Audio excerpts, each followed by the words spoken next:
जानते हैं, कभी कभी दुख इतना गहरा होता है कि शब्द ही नहीं मिलते।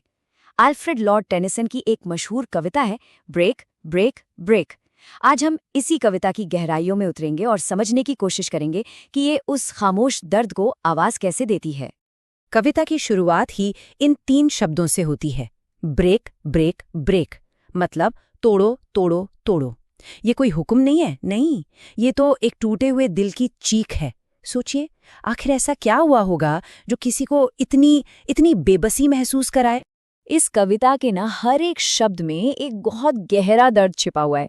तो चलिए जानते हैं कि वो कौन सी व्यक्तिगत चोट थी, वो कौन सा दुख था जिसने टेनिसन को ये कविता लिखने पर मजबूर कर दिया।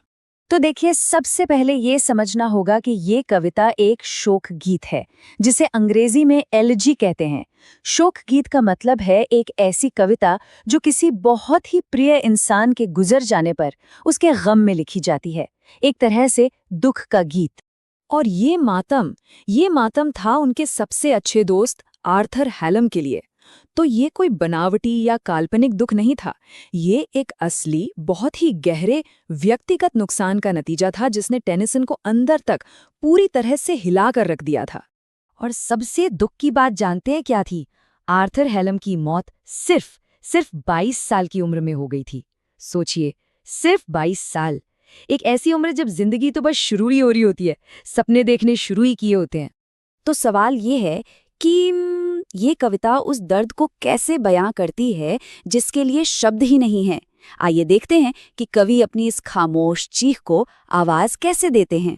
टेनिसन एक तस्वीर खींचते हैं। वो खुद समुद्र के किनारे बैठे हैं और देख रहे हैं कि कैसे लहरें ठंडे भूरे पत्थरों से टकरा रही हैं। लहरों का ये जोर जोर से बार बार टकरा कर टूटना, ये असल में उनके अपने टूटे हुए दिल का ही तो आईना है। और कवि की सबसे बड़ी पीड़ा, सबसे बड़ी तकलीफ यही है। वो चाहते हैं कि उनके अंदर जो तूफान चल रहा है उसे वो शब्दों में बयां कर पाएं, लेकिन दुख ने जैसे उनकी जुबान पर ताला ही लगा दिया है। उन्हें लगता है कि दुनिया की कोई भी भाषा उनके दर्द की गहराई को कभी समझ ही नहीं सकती। अब कविता एक बहुत ही दर्दनाक मोड़ लेती है। यहाँ हमें एक गहरा फर्क देखने को मिलता है।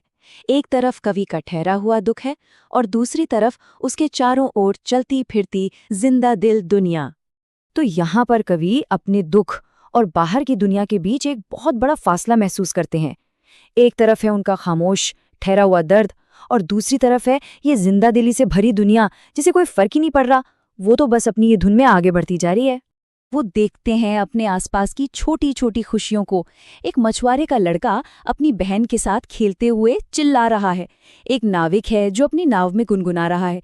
ये सब कितने आम, कितने खुशनुमा नज़ारे हैं ना, पर यही नज़ारे उनके अकेलेपन को और भी ज़्यादा गहरा कर देते हैं। और यहीं से हम उस नुकसान की, उस दुख की असली जड़ तक पहुंचते हैं। वो खास यादें, वो एहसास जिन्हें अब कभी वापस नहीं पाया जा सकता। ये सिर्फ एक इमोशनल दुख नहीं है, बल्कि ये एक शारीरिक कमी का एहसास भी है। कवि को उस हाथ का स्पर्श याद आता है जो अब हमेशा के लिए जा चुका है। एक दोस्त का वो सहारा, वो अपनापन। और फिर उस आवाज की खामोशी जो अब हमेशा के लिए थम चुकी है। ये उन बातों का, उस हंसी का, उस दोस्ती का अंत है जिसकी जगह अब कोई नहीं ले सकता, कभी नहीं। तो ये पंक्तियां साफ दिखाती हैं कि दुनिया की कोई भी खुशी, कोई भी सुंदरता उस खालीपन को नहीं भर सकती जो एक दोस्त के जाने से पैदा होता है। दर्द आखिर होता ही बहुत व्यक्तिगत है ना? और वो इन्हीं छोटी छोटी ठोस यादों में ही तो बसा होता है। और अब हम पहुंचते हैं कविता की सबसे गंभीर सच पर, एक ऐसी सच्चाई जो बताती है कि कुछ नुकसान हमेशा के लिए होते हैं। कविता के आखिर में कवि इस दिल तोड़ने वाली सच्चाई को मान लेता है कि वो खुशी, वो दोस्ती, वो कोमल कृपा जो कभी जिंदगी में थी, वो अब खत्म हो चुकी है। वो दिन अब कभी लौटकर नहीं आएगा। और यही नुकसान की वो आखिरी सच्चाई है जिसे बदला नहीं जा सकता। और आखिर में ये कविता हमें एक बहुत गहरे सवाल के साथ छोड़ जाती है।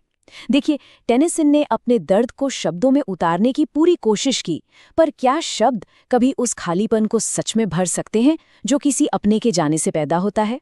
ये एक ऐसा सवाल है जिसका जवाब शायद किसी के पास नहीं है।